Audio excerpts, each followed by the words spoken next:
What's up, everyone? And today I'm bringing you a deck profile on my Thunder Dragons. Now, Thunder Dragon is it's a really kind of old deck. Thunder Dragon itself has been around since I think like the beginning. It's been around a long time. I think Kaiba used it, but eventually it got its own archetype, and boy, was it a powerful archetype. It was one of the best decks in its time, largely due to its boss monster, Colossus, who is now banned, which I kind of disagree with. I think it's fine at 1, so I'm hoping it comes back to 1, but definitely at 3, no. You can't have it at 3. It's way too powerful for that. But at 1, it's fine. There's things that can balance it, and it helps keep stuff like spirals in checks. Yeah, as soon as the Colossus went gone, spirals were everywhere. But without further ado, let's get right into the video.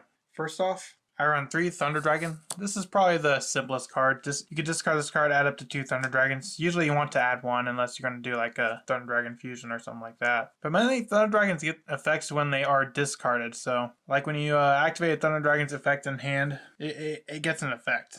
And that was actually one of the biggest ways to summon Colossus. Colossus was just so easy to get out. I also run 3 Thunder Dragon Roar. Now you can discard this card, add to your hand one of your Thunder Dragon cards that is banished or in your graveyard. Oh yeah, the Thunder Dragons also get effects when they're banished too.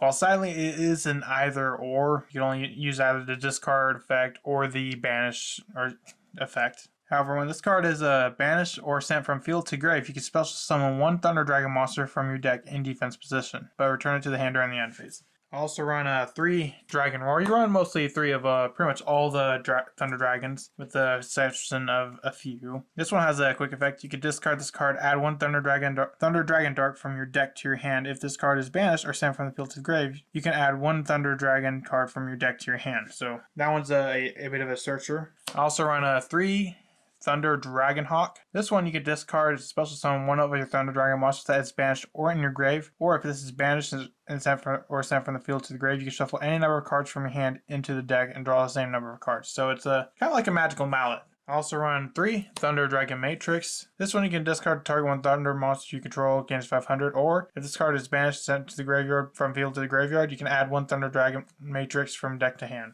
I also won the 1 Thunder Dragon Duo. This is a little bit harder to get out. It cannot be normal summoned. It must be special summoned from the hand by banishing 1 light and 1 dark monster from your grave. Once per turn, if a monster effect is activated in the hand, this card gains 200 attack until the end of this turn. When this card destroys an opponent's monster by battle, you can banish 1 card from your graveyard, add 1 Thunder monster from your deck to your hand. So this is kind of like a searcher and a body, essentially. Next, I run the 1 Thunder Dragon Lord. Honestly, you can even take the 1 out. Originally I had 2, but I cut it back down to 1 because I don't really care for Thunder Dragon Lord. I don't think it's as good as the rest of the Thunder Dragon cards. Thunder Dragon Lord cannot be normal special summon. Must first be special summoned from your hand by banishing 1 level 8 or lower Thunder monster from your hand or face-up field. During the turn a Thunder monster's effect was activated in the hand, once per opponent's turn quick effect, you can banish 2 cards from your graveyard, including a Thunder monster. Target 1 Thunder monster you control. 1 monster you control. Your opponent cannot target that card with card effects. Yeah, it doesn't really do a whole lot. Next, I run 3 Batteryman Solar, as well as the 2 Aloof Lupine.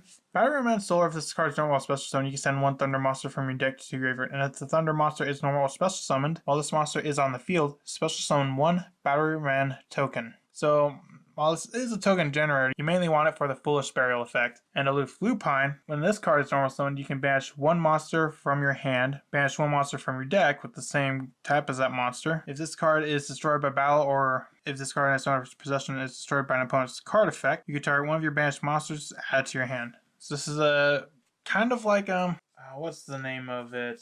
Gold Sarcophagus. It's kind of like a Gold Sarcophagus in a way. And since Gold Sarc is limited, it's kind of like running 3 copies of it. We do run a bit of a Chaos engine. The 1 White Dragon, the 1 Black Dragon, and the 1 Chaos Dragon Legionnaire, which I do not have. I'm planning on buying the Maximum Gold very soon. At least as a recording of this video, that might already be out. But as a recording of this video, I do not have it yet. And I don't want to buy it now if I might just end up pulling it. As for hand traps, I got 3 Ash and 3 Effect Veiler. Pretty standard of a lineup. At least for me it is. I like Effect Veiler over Nibiru. Because one thing with Nibiru, your opponent has to build a board in order for you to like destroy it. because you have to summon 5 monsters first. I'd say like a lot of the decks, especially now, they can build boards in that time. So I think Effect Veiler is a much better option, just stopping a combo mid-play or something like that. Next, I run the 2 Chaos Space. This is probably when I want to bump up 3. Send 1 light or dark monster from your hand to the graveyard. Add 1 light or dark monster that cannot be normal summoned set from your deck to your hand, with a level from 4 to 8, and with a different attribute than the monster. You can banish this card from your graveyard and target one of your banished light or dark monsters that cannot be normal summoned set. Place that monster on the bottom of your deck, then draw 1 card. So it's got a little bit of draw power, but it's also kind of like a Foolish Burial. And you kind of want that Foolish Burial effect because you get effects when you banish things. So that definitely helps quite a bit. Another card that I wanted to run in this, but I don't have it.